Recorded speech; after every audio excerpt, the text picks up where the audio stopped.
Hey students, Troy here. It's kind of dark in this room. Oh well. Here's the notebook for the week of March 15th to March 21st. It's all about landforms. What are we studying? We're learning about landforms, geologists.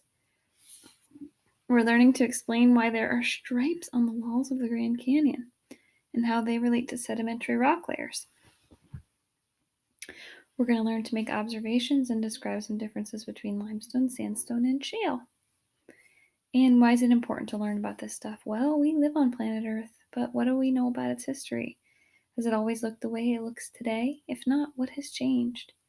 In this investigation, we will become geologists to study Earth's history. Geologists rely on rock layers, fossils, landforms, and geological processes to tell the story of the distant past.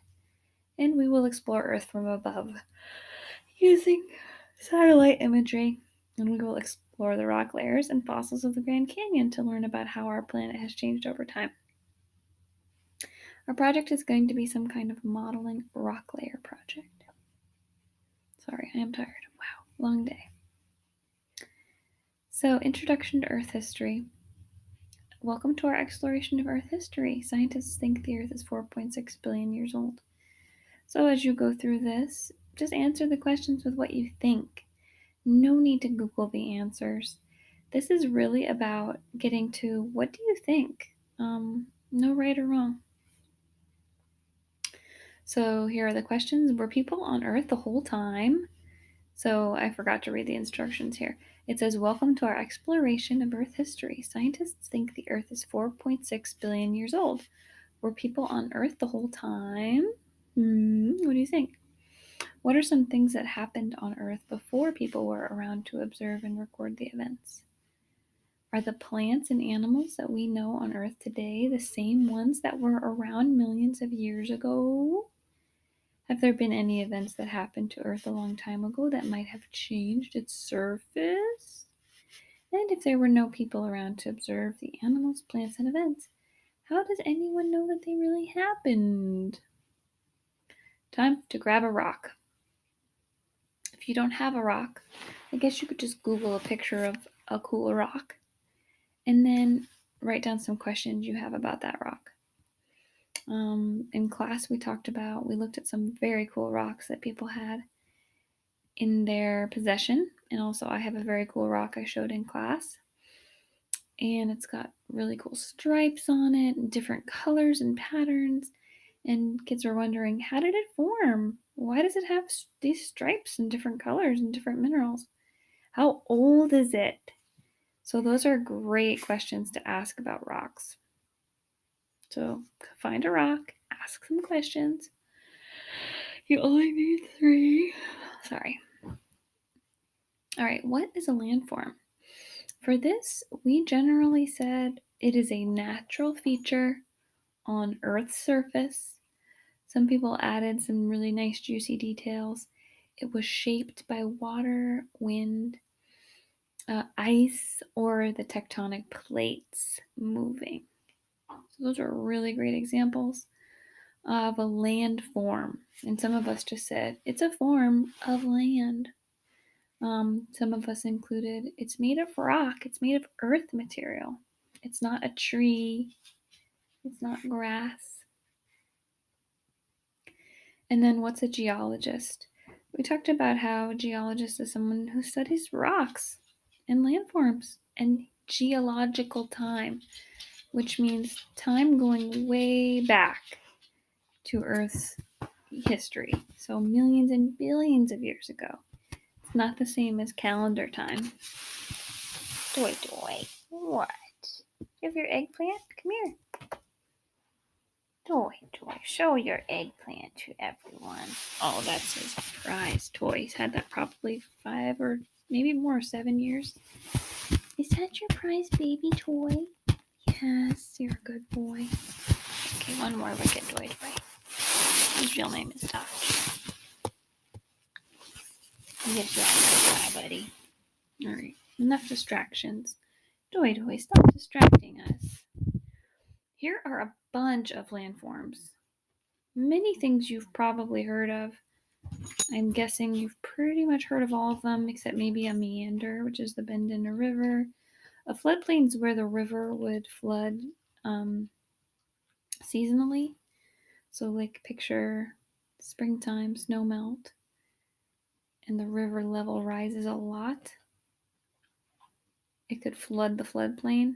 Another cause might be like here, when we get a ton of rain in the winter, we get some flooding on some of our rivers locally. I'm guessing you've heard of everything else. Dunes, sand dunes. Okay. Next stop, Google Earth. Google Earth is so cool. It is satellite images. So images taken from satellites. By the way, satellites, they don't orbit like near the moon. They orbit pretty close in Earth's atmosphere. And some satellites are designed just to take pictures. So that's what Google Earth is. They use satellite images, but they have to sort of puzzle piece them together. It's like billions of images that they have to piece together. So sometimes you'll notice on Google Earth that you can actually see where they've been pieced together. So what am I looking at? I'm looking at Olympia. And what am I looking for? I'm looking for landforms. What's a landform? It is a natural, what did we say? A natural formation on Earth's surface made by water, wind, ice, plate tectonics. So if I'm looking at Olympia and I'm looking for a formation that's made by water, I cannot help but notice that there are all these inlets around Olympia. Those are parts of the Puget Sound. You might know that. And so Puget Sound is a great landform to list on your document when you're trying to come up with what are some landforms in Olympia. Other than that, if you zoom in a little, you see Capitol Lake, which is a man-made lake, would normally be an estuary. So you can say lake because there's other lakes too. What about the Deschutes River? Tumwater Falls, right? That big cool waterfall at Tumwater Falls is the Deschutes River, which dumps right into Capitol Lake, which dumps right into the Puget Sound. Some of you might live near Ward Lake, or maybe you know of other lakes. And then in general, when I look at the geography of Olympia, it's very flat. It's in Olympia itself, we do have hills, but there's no like mountains or something. So you could say hills, but I wouldn't say mountains in Olympia. We have some very cool mountains sort of on the outskirts. So that's more than 3 landforms you could list for Olympia. You're going to go through and watch and look at least 10 landforms. Okay? So here there are 18. I'm going to say do 10. Okay? Pick 10. You get to pick 10 that you want to do. And fill in 3 landforms for each location. So I might go through and say, okay, I'll do Olympia, Mount St. Helens, Death Valley, the Keys, Central Park, Niagara Falls. What am I at? 8? I don't know. Tetons and the Grand Canyon. So I do my 10. I picked 10. Okay? The next stop is a landform walking tour where you walk around your neighborhood and see if you can find any landforms or geological features. Any naturally occurring formation made by water, wind, ice that you can see. It could even be something like a ditch.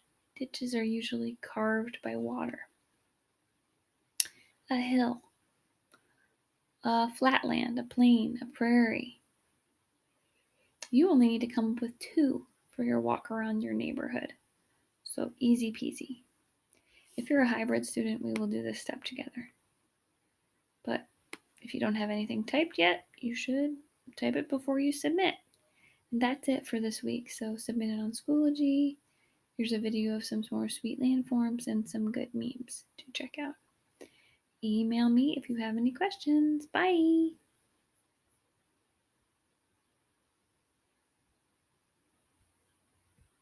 Just kidding.